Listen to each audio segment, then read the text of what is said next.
demikianlah pembacaan ayat suci Al-Quran yang dibacakan oleh qari'ah kita tadi, Hajjah Juwaria SPD, yang membacakan surah Al-Ankabut. Dan tentunya hari ini seperti yang sudah saya sampaikan di awal tadi, tema kita yaitu zakat sebagai pemberdayaan ekonomi umat. Untuk itu kami persilahkan kepada Ustadz Miswar Batubara SHI untuk menerangkannya. Silakan Ustadz. Assalamualaikum warahmatullahi wabarakatuh. A'udzubillahi minasyaitonirrajim. Bismillahirrahmanirrahim. Alhamdulillah nahmadu qayaman awdah talana subulal hidayah wa zahta'am basairina gisyawatal giwayah wa nusalli wa nusallim ala man arsaltahu syahidan wa mubasysyiran wa nazira wa da'iyan ilallahi biiznihi wa sirajam munira. Amma ba'du. Pemirsa TPRI dimanapun berada yang dicintai oleh Allah Subhanahu wa Ta'ala, tema kita zakat adalah pemberdaya ekonomi umat.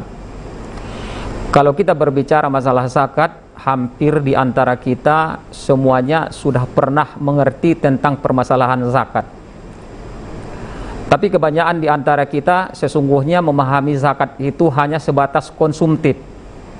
Padahal sesungguhnya zakat itu bisa diproduktifkan. Karena apa? Fungsi zakat itu adalah fungsi sosial yang saling berhubungan di antara sesama manusia. Ada agniya, ada muzaki, kemudian nanti akan diberikan kepada yang mustahik.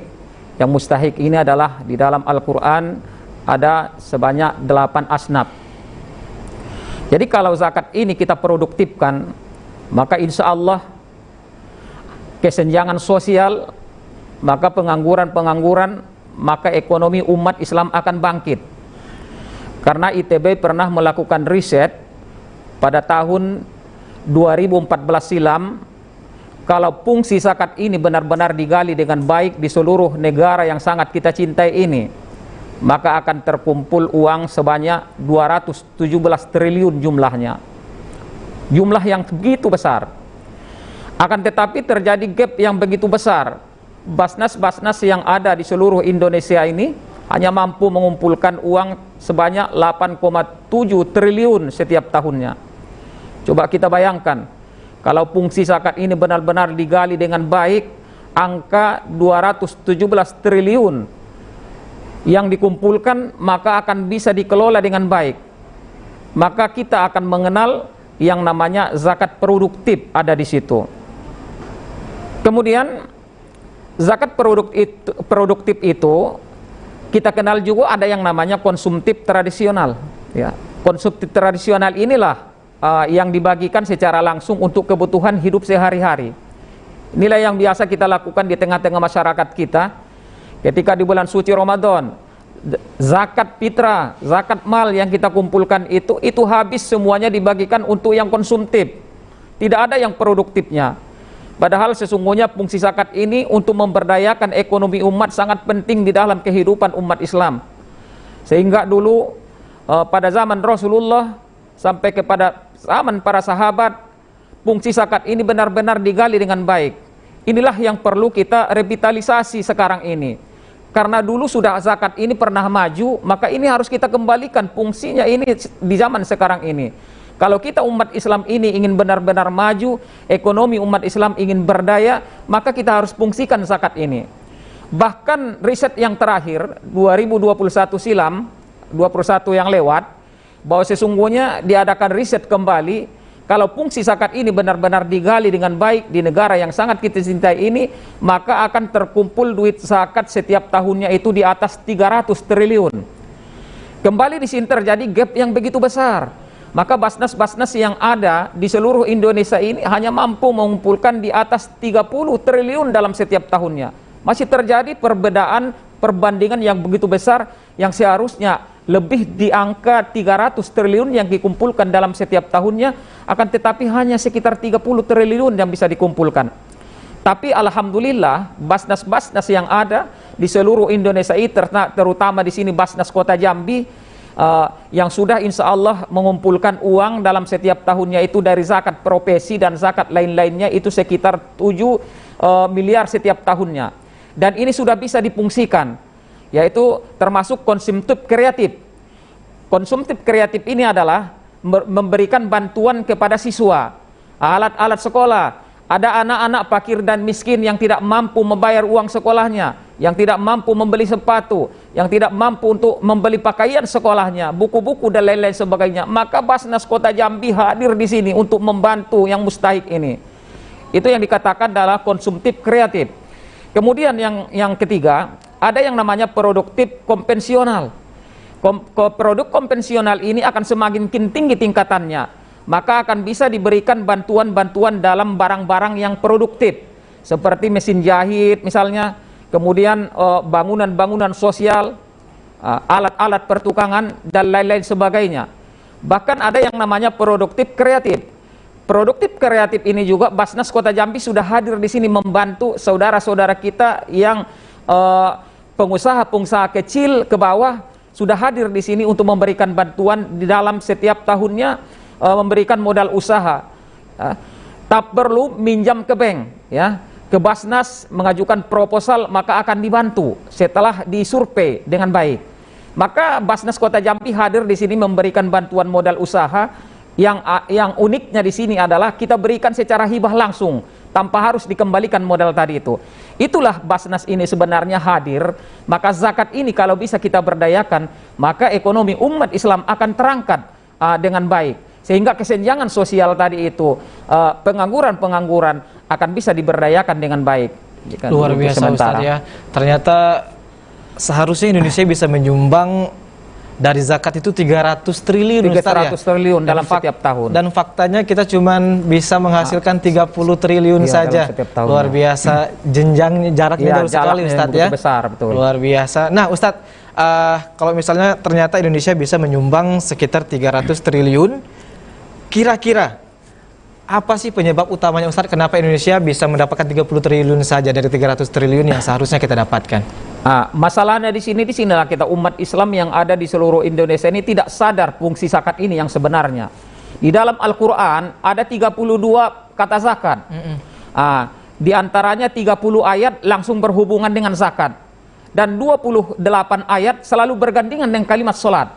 Aqimus shalah wa atauz zakah allazina immakkannahum fil ardi aqamus shalah wa atauz zakah. Ketika Allah Subhanahu wa taala mengokohkan kehidupan kita di permukaan bumi Allah ini, ya, dirikan salat, tunaikan zakat. Jadi selalu bergandengan dengan zakat.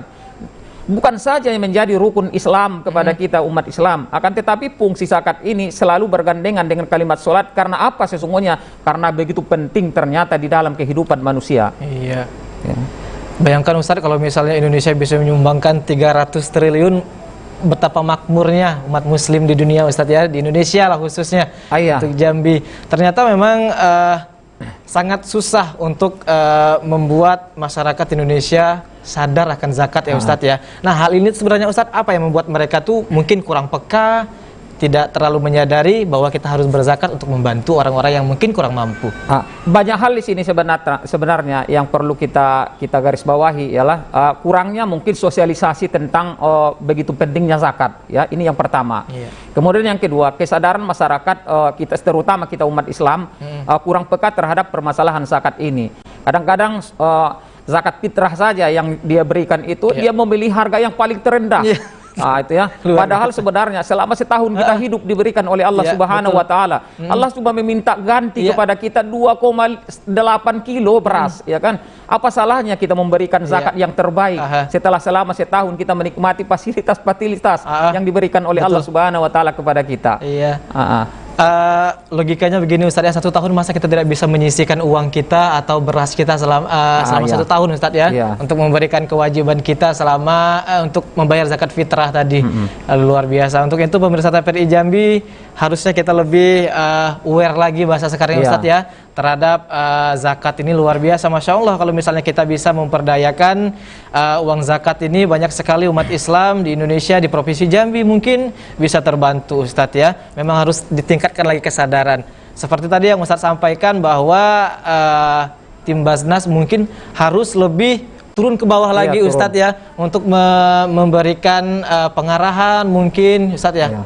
atau memberikan kesadaran kepada masyarakat. Nah, untuk saat ini mungkin Ustadz bisa melihat bagaimana sih kinerja Basnas Provinsi Jambi, Kota Jambi khususnya, Ustadz. Ya, alhamdulillah sekarang ini Basnas Kota Jambi sudah hadir ke OPD untuk melakukan sosialisasi tentang permasalahan zakat, ya kan.